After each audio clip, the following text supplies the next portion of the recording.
오늘 18절부터 읽었는데 우리 같이 말씀을 나누면서 12절부터 계속 함께 말씀을 좀 나누었으면 좋겠습니다. 제목이 가문의 영광입니다. 제목을 잡고 나서 조금 후회를 했습니다. 이 제목이 너무 어렵다. 네. 그래서 이 가문의 영광, 왜 가문의 영광이 제목이 되었는지는 제일 마지막에 잠깐 제가 말씀을 드리도록 하겠습니다. 2002년도에 나온 영화가 있습니다. 우리나라 코미디 영화 중에 제목이 가문의 영광이라는 그 코미디 영화가 있었습니다.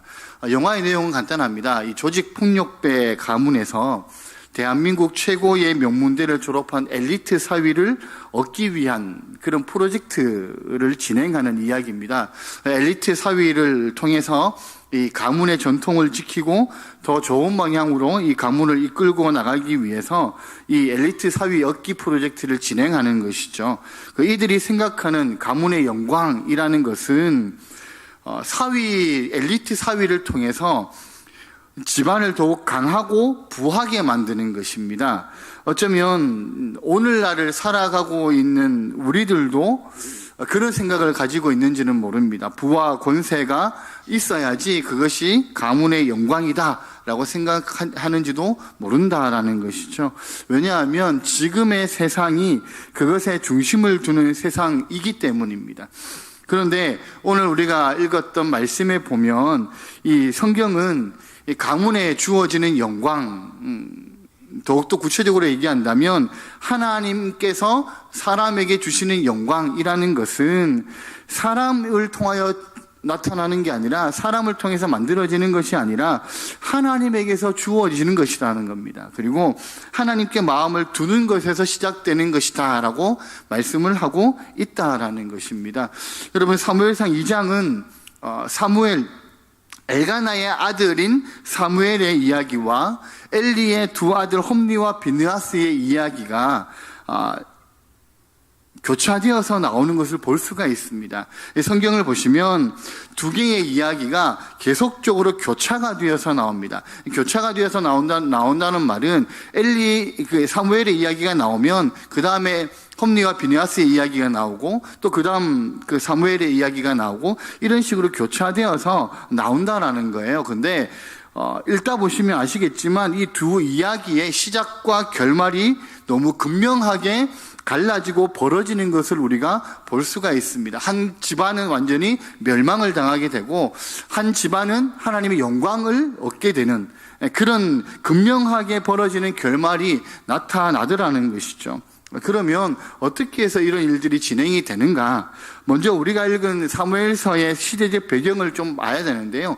이 사무엘서의 시대적 배경은 사사시대를 시대적 배경으로 가지고 있습니다. 실제로 사무엘은 사사시대의 마지막 사사이면서 왕정시대를 여는 단초를 마련하기도 합니다. 그러니까 사사시대가 하나님에 의해서 종말이 고해지고 이제 왕정시대로 넘어가려는 이 역사의 위기 속에서 사실은 하나님이 역사를 끊어버리셔도 되는데 사사기 이후에 이스라엘의 역사를 완전히 단절시키셔도 되는데 그렇게 하지 않으셨다라는 거예요. 그렇게 하지 않으시고 하나님의 언약으로 이어가기 위해 한 사람이 필요가 있습니다. 그래서 그 필요한 사람이 바로 사무엘이라는 것이죠. 그러니까 한 여인의 슬픔과 통곡의 기도를 통해서 이 사무엘을 하나님의 역사 속에 준비하시다라는 거죠. 그렇게 사무엘은 이 역사의 전면에 등장을 하게 됩니다. 지금부터 이 사무엘이 성장하는 과정을 왜 이렇게 엘리의 두 아들과 극명하게 비교를 하면서 대조를 하면서 왜 그렇게 성경이 기록되어 있는가 우리가 한번 보도록 하겠습니다. 먼저 2장 12절을 한번 보시겠습니까? 12절 말씀을 같이 한번 읽어보겠습니다. 네, 2절 12절이 같이 읽겠습니다. 시작. 엘리의 아들들은 행실이 나빠 여호와를 알지 못하더라. 자, 원문으로 보면 이 말은 베네 벨리야알이라고 되어 있습니다. 베네 벨리야알이라고 되어 있는데 베네는 아들이고 벨리야알은 멸망, 파멸이라는 뜻을 가지고 있습니다. 합치면 멸망의 아들들이라는 뜻을 가지고 있다라는 거예요. 이들이 어떻게 멸망의 아들들이 되었을까요? 그러면 어떻게 이 엘리의 아들들이 멸망의 아들이라고 성경 기자가 기록할 정도의 사람들이 되었냐라는 겁니다. 뒤에 보면 12절 뒤쪽에 보면 이어서 뭐라고 되어 있습니까? 엘리의 아들들은 행실이 나빠서 뭘 알지 못해요? 여호와를 알지 못하더라, 이렇게 되어 있습니다. 그러면 어떤 행실이라는 건가요? 엘리의 아들들이 어떤 구체적인 행실을 했는지를 일부러 성경 기자가 아주 구체적으로 기록해 놨습니다. 레위기에 보면 제사법이 나오거든요. 근데 제사를 지낼 때 드리는 제물을 어떻게 하면 된다, 제사장들은 제사를 드리고 난 다음에 어떻게 해야 된다, 이런 설명들이 레위기에는 자세하게 잘 기록이 되어 있는데, 이 두 아들이 제사장 계열로서 그 제사를 섬기면서 어떤 악행들을 계속적으로 저질렀다라고 설명을 하고 있다라는 거예요. 13절에 보면 구체적인 그들의 악행들이 나타나게 되는데, 같이 한번 13절 말씀을 한번 읽어보겠습니다. 시작. 그 제사장들이 백성에게 행하는 관습은 이러하니 곧 어떤 사람이 제사를 드리고 그 고기를 삶을 때에 제사장의 사환이 손에 새갈고리를 가지고 와서, 자, 여기에 보시면 이것을 관습이라고 표현을 합니다. 그러니까 이 엘리의 두 아들 홈리와 비느하스가 한 행동이 굉장히 지속적이고 반복적이고 오래됐다라는 거예요. 그러니까 갑자기 혹은 한두 번만 그렇게 행동한 게 아니라 이것이 관습이라고 얘기할 정도가 되었기 때문에 지속적이고 반복적이고 오래 그런 악행들을 일삼았다라는 겁니다. 제사를 드릴 때 행하는 악행들을 일삼았다라는 것입니다. 14절 같이 한번 읽어보실까요? 14절 말씀 같이 한번 읽습니다. 시작. 그것으로 냄비에나 솥에나 큰 솥에나 가마에 찔러 넣어 갈고리에 걸려 나오는 것은 제사장이 자기 것으로 가지되 실로에서 그곳에 온 모든 이스라엘 사람에게 이같이 할 뿐 아니라. 그죠? 15, 16절도 같이 한번 읽겠습니다. 15절과 16절인데요. 같이 한번 더 읽습니다. 시작. 기름을 태우기 전에도 제사장의 사환이 와서 제사 드리는 사람에게 이르기를 제사장에게 구워드릴 고기를 내라. 그가 내게 삶은 고기를 원하지 아니하고 날 것을 원하신다 하다가 그 사람이 이르기를 반드시 먼저 기름을 태운 후에 내 마음에 원하는 대로 가지라 하면 그가 말하기를 아니라 지금 내게 내라. 그렇지 않으면 내가 억지로 빼앗으리라 하였더니, 자, 12절에서 이 두 아들에 대해서 어떻게 규정했는가 하면 행실이 악하여 여호와를 알지 못했다, 그렇게 얘기했습니다. 여러분, 이 사람들이 홈리와 비느하스는 제사장이잖아요. 진짜 여호와를 알지 못했을까요? 하나님에 대한 어떤 지식적인 부분들은 이들이 가지고 있었겠죠. 제사장 가문이니까. 그리고 그들 스스로도 제사장이었으니까. 근데 진짜 이들이 여호와를 알지 못했다라는 말은 이들이 여호와를 섬기지 않았다라는 걸 얘기하는 겁니다. 제사장이었음에도 불구하고 여호와를 섬기지 않았다라는 것이죠. 여러분, 근데 이들이 여호와를 알지 못한 결과, 그 여호와를 섬기지 않은 결과가 뭘로 나타났는가 하면 그들이 여호와의 제사를 멸시했다라는 거예요. 17절에 보면 이 소년들의 죄가 여호와 앞에 심히 크면 그들이 여호와의 제사를 멸시함이었더라, 이렇게 되어 있습니다. 여호와를 알지 못한 결과, 그것이 무엇으로 연결되어졌다고요? 제사를 멸시하는 태도로 나타났다라는 거예요. 원래 제사의 순서가 어떻게 되는가 하면 이 레위기에 그 규칙이 정확하게 나와 있습니다. 제물이 제사장들에 의해서 가져오면 먼저 기름을 하나님 앞에 들여서 태운 후에, 여기서 얘기하는 기름은요, 가장 좋은 부분을 얘기하는 거예요. 우리가 고기를 샀을 때 가장 안 먹는 기름, 비계, 그 부분을 얘기하는 게 아니라 가장 좋은 부분을 하나님 앞에 태워 드리고 난 후에 그 다음에 아론 계열인 제사장이 직책을 따라서 그것을 먹고 취하도록 그렇게 되어 있습니다. 그것이 레위기에서 법으로 규정해 놓은 것이라는 겁니다. 근데 지금 이 홈리와 비느하스는 하나님께서 제정해 놓으신 그 규정들을 무시하고요, 제사 고기를 3살 갈고리, 그러니까 그 손이 3개 달려있는 갈고리를 가지고 찔러서 걸려서 나오는 모든 것들을 자기 것이라고 잡았다는 거예요. 그리고 기름을 태워 드리기 전에 날 것을 취했다라는 것이고요. 또 그들의 행동은 그것이 한 번으로 끝난 게 아니라 습관적으로 반복되는 것이었고, 재물을 안 주려고 하는 사람에게는 제사가 끝나고 난 다음에 드리겠다라고 얘기하는 사람들에게는 뭐라고 얘기하냐면 억지로 빼앗겠다라고 얘기를 했다라는 겁니다. 그러니까 이들은 결국에는 뭐예요? 하나님이 원하시는 것이 아니라 자기가 원하는 것을 제사에서 구했다라는 거예요. 그것이 결국은 이들을 뭘로 만들었다는 말입니까? 멸망의 자식들로 만들었다라는 말입니다. 하나님을 알지 못했다. 하나님을 제대로 섬기지 않았기 때문에 결국에는 하나님의 제사를 멸시하게 되고, 결국에는 이것으로 인하여서 이들이 멸망의 아들들이라는 성경 기자의 이름이 그들에게 주어지게 되었다라는 것입니다. 그리고 결과적으로는 그들의 이름처럼 그들이 멸망당하게 되었다라는 것이죠. 그러니까 이들은 자기들이 하나님보다 먼저 예배를 받는 거죠. 하나님께 드릴 제물인데 그들이 먼저 그 제물을 가져가 버리고, 하나님께 드리기 전에 그들이 그것을 먼저 빼앗아 버리고, 결국에는 하나님보다 자기들이 먼저 예배를 받는 거라는 겁니다. 그들이 여호와의 제사를 멸시함이었더라라고 성경 기자가 말하고 있었다라는 겁니다. 하나님을 알지 못하는 무지의 결과, 하나님을 제대로 섬기지 않는 무지의 결과가 결국에는 이런 결과까지 이어지게 되었다라는 것이죠. 여러분, 22절에 보면 이들이 제사를 멸시한 결과가 결국에는 어느 정도까지의 방종을 가져오는지를 우리가 알 수가 있습니다. 22절 말씀을 같이 한번 읽겠습니다. 엘리가 매우 늙었더니 그의 아들들이 온 이스라엘에게 행한 모든 일과 회막문에서 수종드는 여인들과 동침하였음을 듣고, 여기 동침하였음을 듣고라는 말은 원어로 샤카부라는 히브리 말을 썼는데요. 이 단어는 영적인 간음을 얘기하는 거예요.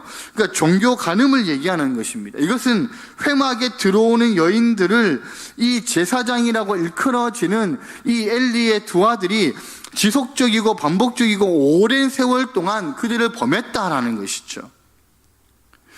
여러분, 23절과 24절에 보면 이 이야기를 들은 아버지 엘리가 자식들을 훈계하는 장면이 나타납니다. 근데 24절에 보시면 내 아들들아 그리하지 말라. 내게 들리는 소문이 좋지 아니하니라. 너희가 여호와의 백성으로 범죄하게 하는도다. 이렇게 얘기를 해요.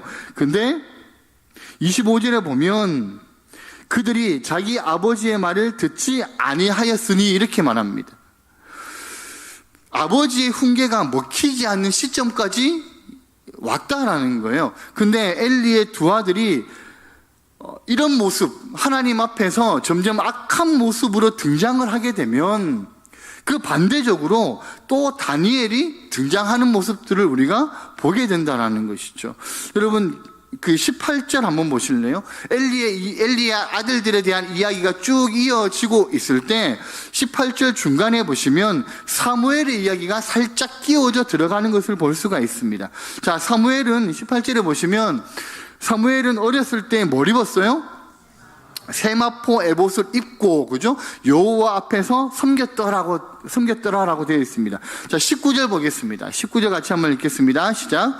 그의 어머니가 매년 드리는 제사를 드리러 그의 남편과 함께 올라갈 때마다 작은 겉옷을 지어다가 그에게 주었더니, 자, 사무엘은 매년 지어다 주는 작은 겉옷에 만족하고 있는 삶을 살아가는 거죠. 그러니까 엘리의 아들들은 원하는 것이면 뭐든지 가지는 삶을 살았지만 사무엘은 주어진 것이면 뭐든지의 삶을 살았다라는 거예요.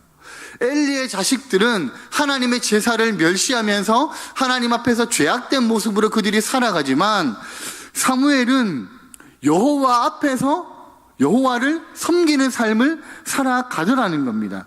그러면 이런 삶을 18절과 21절에서는요, 여호와 앞에서 자라는 삶이다라고 정의를 하고 있다라는 거예요.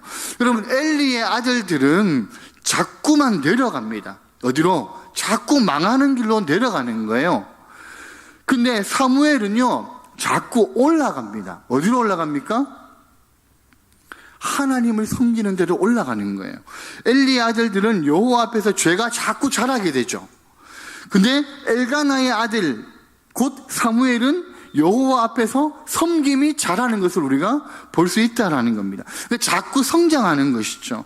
여기 세마포 옷을 입었다라는 것은 물론 제사장이 입는 옷이긴 하지만, 세마포 옷을 입었다라는 말은요, 결국에는 홈리와 비느하스가 멸망을 당하게 되고 누가 제사장으로 선다는 것일까요?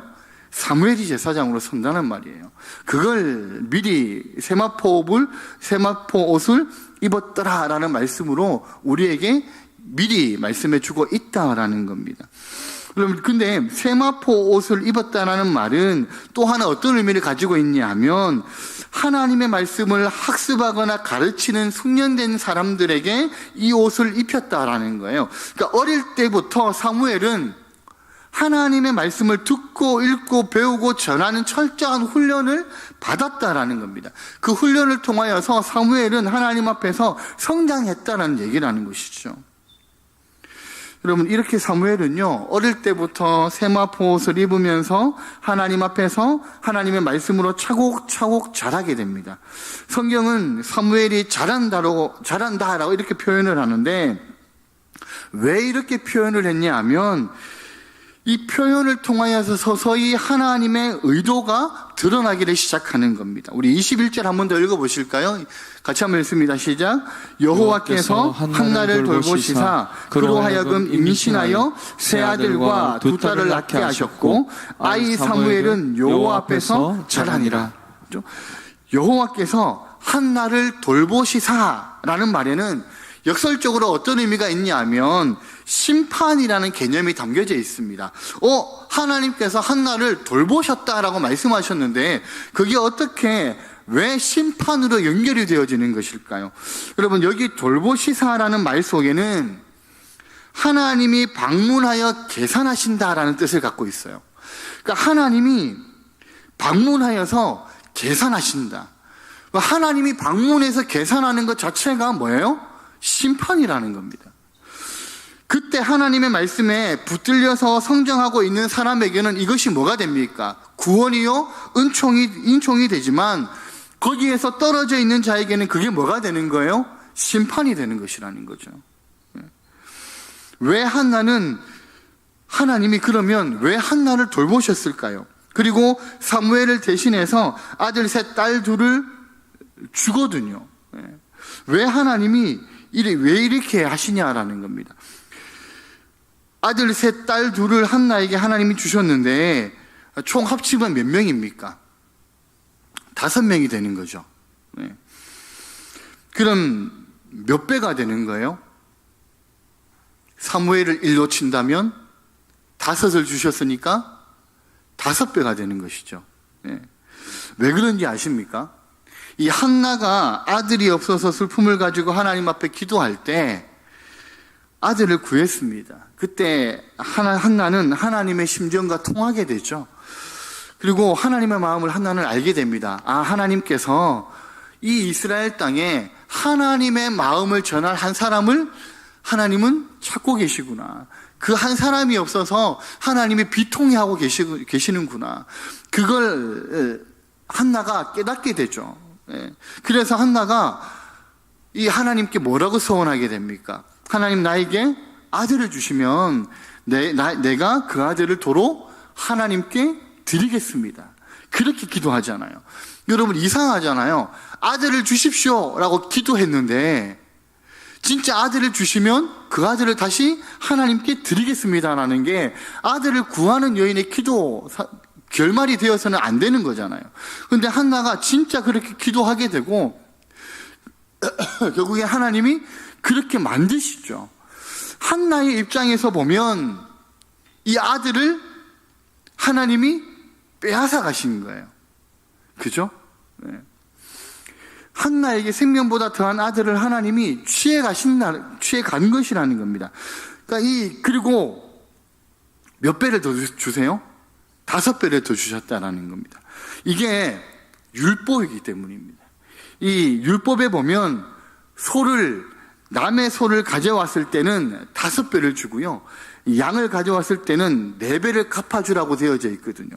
하나님이 그분의 역사를 이루시기 위하여서 하나님이 원하시는 사람, 사무엘을 한나의 품에서 실질적으로 하나님은 빼앗아 가시는 거죠.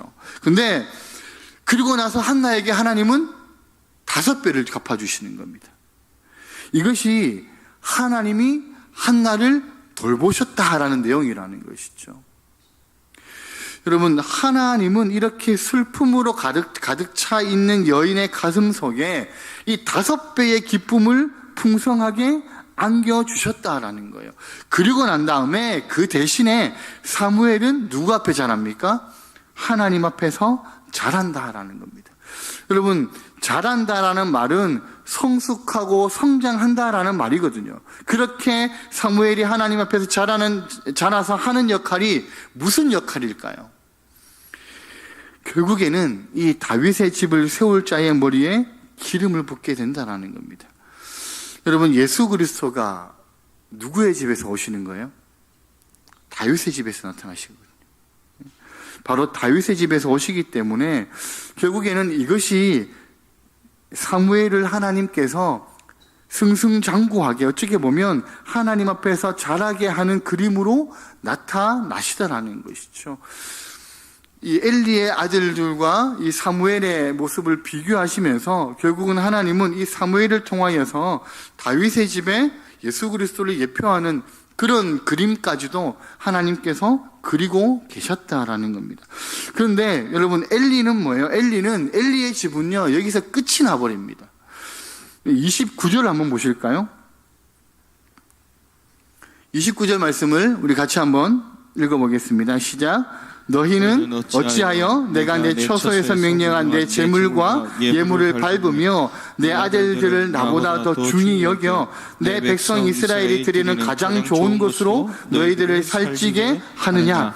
자, 하나님께서 무명의 하나님의 사람을 엘리에게 보내시죠. 그리고 이 엘리의 가문에 어떤 멸망이 주어질지를 하나님이 예언의 말씀을 엘리에게 주십니다. 자, 결과적으로 이 엘리는요, 하나님보다 누구를 더 중요하게 생각했다는 거예요? 하나님께서 하나님의 사람을 통하여 명확하게 말씀하시죠. 내 아들들을 나보다 더 중히 여겨, 이렇게 되어 있습니다.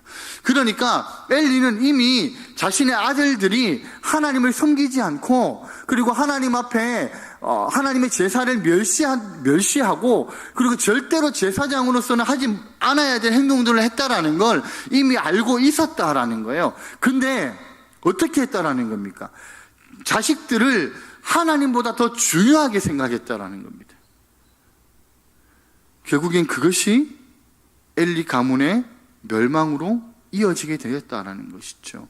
여러분, 우리에게 소중한 것들이 되게 많죠. 그죠? 우리에게 되게 중요한 것들이 많습니다. 근데 우리가 잘 알아야 될 것은 뭐냐 하면, 우리가 절대로 놓치지 말아야 될 것은 뭐냐 하면, 그 무엇도 하나님보다 중요하게 여겨서는 안 된다라는 겁니다. 우리의 마음에 무엇이 있든지 간에 그것이 하나님보다 더 중하면 안 된다라는 거죠. 우리가 하나님보다 더 중하게 생각하는 것이 결국에는 죄를 중하게 만들더라는 겁니다. 이 엘리의 가문이 결국에는 이렇게 멸망의 길로 가게 되더라는 것이죠. 여러분, 사무엘상 4장에 보면요, 어떤 일이 일어납니까? 엘리의 두 아들이 한날에 동시에 죽음을 당하게 됩니다. 이 집안이 지금 어떤 집안이에요? 어떤 가문의 집안이에요? 제사장 가문의 집안이죠. 자, 제사장의 가문의 집안이 두 명이 있는 제사장의 아들들이 다 죽어버렸어요. 그럼 뭐가 끝나는 거예요? 제사가 끝났다라는 겁니다. 엘리의 두 아들이 여기서 멸망의 그림으로 등장하는 것은요, 딱 하나의 메시지가 있다라는 거. 그게 뭐냐면 하나님 없는 제사, 하나님 없는 예배는 결국엔 무엇으로 이어진다? 멸망으로 이어진다라는 것이죠. 여러분, 우리가 드리는 예배, 우리가 하나님 앞에 시마다 때마다 나아가는 우리의 예배가 하나님께 드려지는 온전한 예배인지를 우리는 점검해 볼 필요가 있다라는 겁니다. 혹시나 우리가 하나님 앞에서 형식적으로 드리는, 반복적으로 형식적으로 드리는 예배로 멈춰져 있다면 그것이 우리를 멸망으로 인도할 것이라는 것이죠. 여러분, 구약 성경의 마지막 책이 말라기서이잖아요. 이 말라기서가 무슨 말로 끝나는 줄 아십니까? 결국에는 이런 거예요. 성전문을 닫읍시다, 그냥. 성전문 닫아버리자, 그냥. 그리고 하나님 뭐라고 얘기하냐면 나는 너희 예배를 더 이상 받지 않겠다라고 말씀하시는 거예요. 의미 없이 가져오는 그 예물 나 안 받겠다라고 말씀하시고요. 회개 없이 드려지는 모든 예배 이제 너희는 멈춰라 라고 말씀하시는 것에서 말라기는 끝난다라는 겁니다. 근데 하나님은요, 그 말라기에서 구하는 것처럼 그렇게 끝내시는 분이 아니시라는 거죠. 하나님은 우리를 그렇게 종말을 구하게 하지 않으시고 그 패역과 불순종의 한복판에 누구의 집을 준비하고 계신다라는 겁니까? 다윗의 집을 준비하신다라는 거예요. 그래서 사무엘이 자라는 모양을 하나님은 반복적으로 말씀 가운데서 보여주시더라는 겁니다. 여러분, 사무엘이 오실 예수님의 언약을 성취할 다윗의 집에 기름을 붓는 역할로 그래서 등장하는 것이거든요. 이건 어떻게 하나님의 자비가 끊어지지 아니하고 이 패역한 세대를 뚫고 들어가서 하나님의 사랑을 드러내시고 오실 그리스도를 준비케 하시는가? 그것을 우리에게 보여주신다는 겁니다. 여러분, 하나님께서 어떻게 그것을 우리에게 보여주시는지 35절 한번 보실까요? 35절 말씀에서 그것을 말씀하는데요. 같이 한번 읽겠습니다. 내가 나를 위하여 충실한 제사장을 일으키리니 그 사람은 내 마음, 내 뜻을 행할 것이라. 내가 그를 위하여 견고한 집을 세우리니 그가 나의 기름 부음을 받는 자 앞에서 영구히 행하리라. 자, 이건 누가 오실 것을 암시하는 그림입니까? 충실한 제사장, 내 집에 충실한 종. 히브리서 3장에 보면 예수 그리스도를 얘기하고 있거든요. 그분이 오셔서 내 마음, 내 뜻대로 행할 것이다 라고 말씀하신다라는 거예요. 이미 사무엘상 2장 35절의 말씀에서 하나님이 하나님의 그 마음을 우리에게 보여주고 계신다라는 겁니까? 계신다라는 거예요. 누가 하나님의 뜻대로 행할 것이다라고 얘기하시는 거예요? 예수 그리스도가. 그래서 그분을 위해서, 그를 위하여서 무엇을 세워요? 견고한 집을 세우겠다라고 말씀하시거든요. 여러분, 이 집은 결국에는 누구로부터 시작되는 집입니까? 다윗으로 시작되는 다윗의 집을 얘기하시는 거거든요. 여러분, 사무엘서 2장을 보면, 사무엘서 2장은 앞에서 말씀드렸던 것처럼 엘리의 두 아들의 멸망과 사무엘의 성장이, 사무엘의 자람이 비교가 되고 대조가 되면서 반복적으로 등장하는 것을 우리가 봅니다.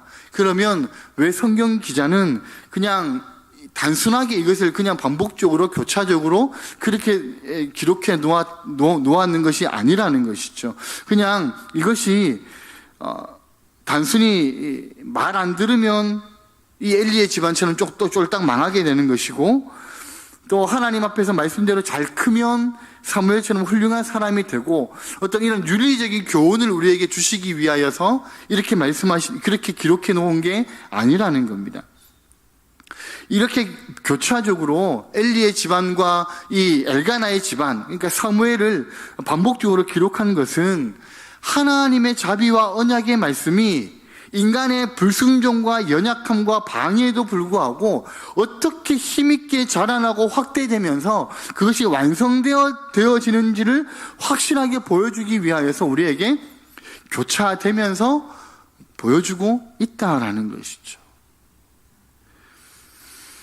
여러분, 여기서 진짜 이 성경 전체에 걸쳐서 말하고자 하는 중요한 초점이 이 엘가나의 아들들이 맡았던 역할에 있습니다. 그게 뭐예요? 엘가나의 아들들이 맡았던 역할이 뭡니까? 제사장 역할이거든요. 근데 이 제사장들이 이 제사로 인간이 온전해지던가요? 그렇지 않았다라는 거예요.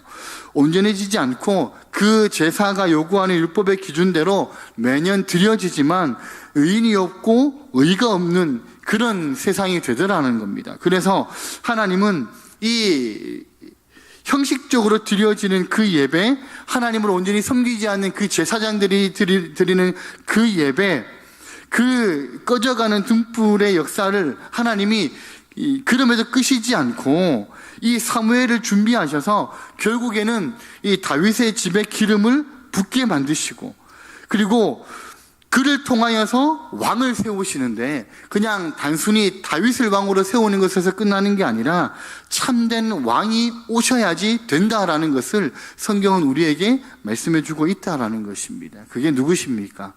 예수 그리스도시죠. 그분이 오셔서 내 마음 내 뜻대로 행할 것이다. 내가 그를 위하여 견고한 집을 세우겠다. 그렇게 말씀하시더라는 것이죠. 여러분, 엘리의 두 아들 속에 우리의 모습이 있습니다. 동시에 사무엘을 준비하여서 이 다윗의 집에 기름 붓는 하나님의 은혜와 자비 속에 역시 우리의 모습이 있다라는 겁니다. 그러니까 이 엘리의 그림과 이 사무엘의 그림은 다른 그림이 아니라는 거예요. 우리는 엘리 같은 그런 그림을 가지고 있다라는 것이죠. 그래서 우리를 무너뜨리고 그런 우리지만, 그런 엘리 같은 그런 그림을, 엘리 아들 같은 그림을 우리가 가지고 있지만, 우리를 그럼에도 불구하고 우리를 무너뜨리고 멸망시키지 아니하시고 하나님은 다윗의 집에다가 우리를 밀어 넣으셨다라는 겁니다. 그래서 그 자비와 은혜로 우리가 지금 살아가고 있다라는 것이죠. 그러니까 결국에는 하나님의 자비와 그 언약이 힘있게 인간의 방해와 불순종과 연약함에도 불구하고 어떻게 자라나는가, 그것을 우리에게 보여주는 언약의 말씀이 오늘의 본문이라는 겁니다.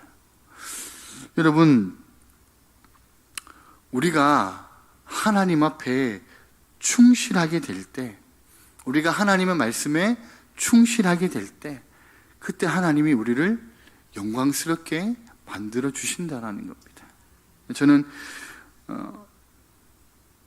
매일매일 하나님 앞에 믿음의 삶을 살아갈 때, 우리가 어느 환경이든지, 그리고 어느 형편에서 우리가 살아가든지, 그것이 교회 안이든지 아니면 그것이 교회 밖이든지, 우리가 가지고 있는 인간적인 힘들을 다 빼버리고 우리 안에 예수 그리스도가 충만케 되는 그런 믿음의 삶을 살아가시는 우리 성도님들의 삶이 되실 때, 하나님께서 우리의 가문을, 우리의 믿음을 영광스럽게 만들어 주실 것이라는 것이죠. 그리고 그것이 우리에게 영광이 되어질 것이라는 겁니다. 엘리의 두 아들이 걸어갔던 그 걸음이 아니라 하나님께서 미리 예비하시고 세워놓으신 이 사무엘이 걸어갔던 그 믿음의 걸음, 하나님 앞에 자라남이, 이 자리에 함께 하시는 우리 모든 성도님들의 자라남이 되기를 예수님의 이름으로 축복합니다.